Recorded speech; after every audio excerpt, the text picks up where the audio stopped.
Today we're talking about the Primary Arms SLx MicroPrism. This is the red illuminated ACSS Cyclops Gen II reticle. That's a lot to say.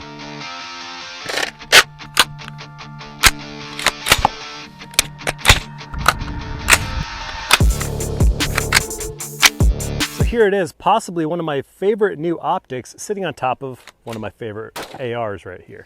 So right here, this is that Primary Arms SLx MicroPrism. This is the new generation with the ACSS 2 reticle. The ACSS reticle has that little chevron in the middle, a half circle, well, 3/4 of a circle around it. However, the version 2 actually has a couple bullet drop compensation dashes or hashes under that reticle. Very clear optic and a nice big sight picture window, especially for such a compact little optic. So I have this right now installed on my Cox arms. This is the Wolf 556. Absolutely love this AR-15.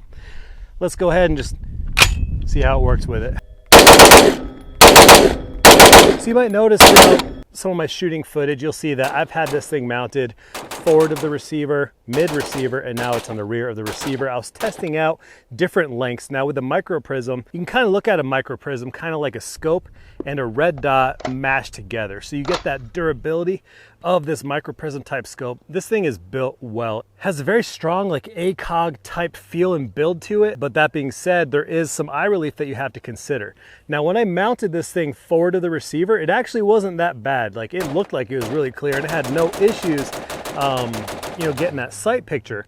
But then when I realized I mounted it in the middle, it was even better. And then in the rear, I just realized, the rear pretty much has to be where it sits. Now this one's could scoot back a little further. However, I don't want it any further back. This is a brace, so there's a length of pull. So it's a little shorter than like a full-size stock.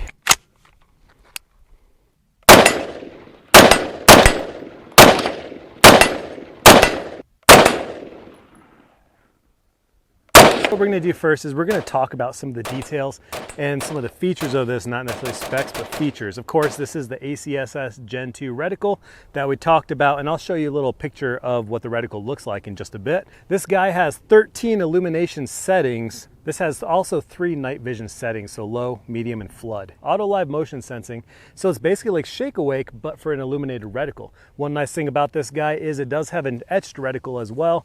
What that means is that even if your illumination is off, you can still see the etching.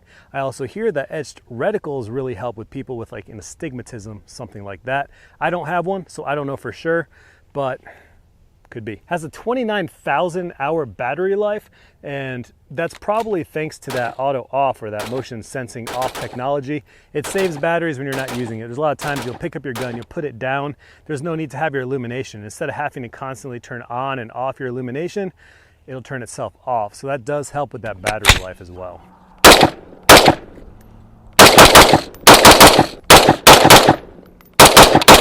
So this does come with lens covers, but you also have a little diopter right here. So you can adjust this for a distance to kind of get that perfect eye relief, all that stuff. So the little adjustable diopter. And then over here on the side, so right here, you have your windage and elevation adjustments. These are 1 MOA adjustments. So for me, if this was a magnified reticle, I'd say 1 MOA is a little much. It's like it's not precise enough. But for me, since it is a 1x reticle, there's no magnification on this. So I feel like 1 MOA is acceptable on something like this. So if you look right here on the side, you have your dial right here. This is your illumination settings. And then right on the front of the cap of the illumination dial right here, that's where you put your CR2032 battery as well. Let me see if I can get you guys what that ACSS reticle looks like. Let me zoom you in. Almost. There it is. Now you can see you have that illuminated ACSS chevron circle around it, and there's a couple black dashes under it. That's going to give you your bullet drop compensation. Before we continue, I just want to say this video is brought to you by ETS. They make the translucent magazines and the cam speed loaders over here. You know that feeling when you load lots of magazines and your thumb starts hurting quite a bit? Well, that's mag thumb. And these magazine loaders get rid of that. You don't have to press each round in over and over again. You just take it, pop it on, smack it through, and that's it. Thank you, ETS. No more mag thumb for me. MicroPrism style scopes are known for their durability. So that's one nice thing. This is able to run in a harsh environment, which is nice. It does have a waterproof rating, IP67, something like that. So let's talk about some of the impressions that I noticed when using this thing. Now, I was out there shooting, obviously, you saw the footage.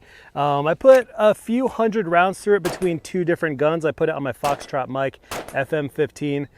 That's the one we saw where it was mounted forward. And now I have it on my Cox Arms. This is the Wolf 5.56, and I had that thing mounted more mid-receiver. So one thing I can say about this is this has an extremely clear, crisp reticle. The etching looks great. The illumination doesn't bleed over. Sometimes when you have a cheap illuminated scope, you see that illumination like bleed over the etching. It just looks like cheap, right? This doesn't have that. You have extreme brightness, but at no time does it start getting blurry or anything like that. So that's a great feature. It is starting to get dark out. The sun's going down. Yes, so baby. The really bright setting it's a good time to see that bright setting. And the good thing is that bright illumination isn't flooding out the entire reticle, which is nice as well. It's kind of just sticking to that etching, which is really good. Even with that illumination turned completely off, you have a very clear reticle. The glass looks amazing. It looks like very high quality glass. And you have several different mounting options, and there's different mounting options, and there's actually different mounts that come with this guy as well. So you can mount it at different heights. With a few hundred rounds that I put through the SLx Micro Prism, it's performed just well. It held its 0. I like the idea of the adjustment turrets being big enough to get either like a Phillips screwdriver, flathead screwdriver, car keys, pennies, pocket change, car keys, stuff like that. So you have a very good universal. They don't stick out, so you don't have to worry about accidentally turning it, twisting it, bumping it, anything like that. It's a really good looking optic as well. It kind of has that ACOG style look, but obviously for a fraction of the cost of an ACOG. And again, with that auto off feature, it really helps with that battery life, saving that battery life and all that too.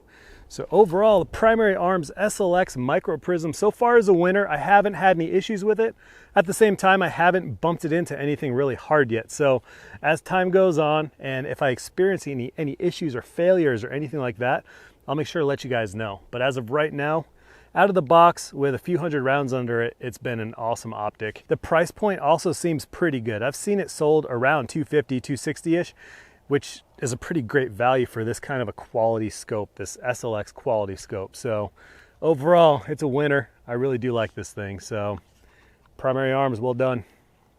Hope you all liked this video and hope you all found it useful. If you did, please let me know in the comment section below.